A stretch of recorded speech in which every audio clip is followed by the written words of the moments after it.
जय जगन्नाथ सांग मैंने केमती अछंती भल अछंती ना मो सिमु आपन मन को स्वागत करूची मो YouTube चैनल में सिमु ब्लॉग को। सो फ्रेंड्स आसंतु आमे आज बनेबा अमृत भंडार टेस्टी केक।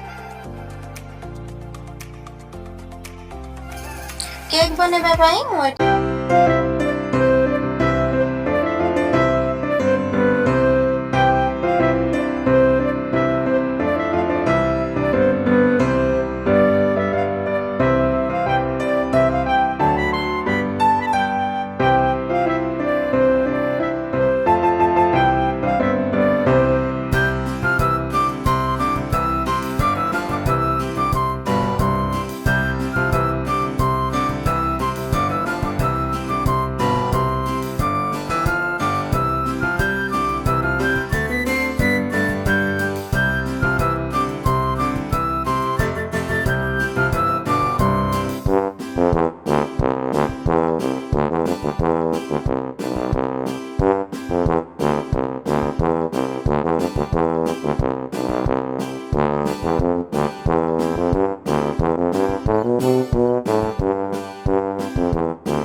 तलपट भी आमर टिके भी लगी ना आमर ये केक केते सुंदर भाव बनी जाइए और देखा बहुत सुंदर देखा जाउछि।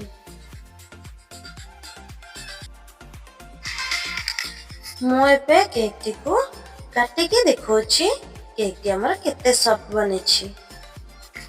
ଯଦି କେହି ଭଣ୍ଡାରେ ଏମିତି କେକ୍ ବନେଇ ଖାଇଛନ୍ତି ତାହେଲେ ମୋତେ କମେଣ୍ଟ କରନ୍ତୁ। ଆଉ ଯଦି କେହି ନ ଖାଇଛନ୍ତି ଘରେ ବନେଇକି ଖାଇକି ମଧ୍ୟ ମୋତେ କମେଣ୍ଟ କରିକି ଜଣାନ୍ତୁ କି କେକ୍ଟା କେମିତି ଲାଗିଲା।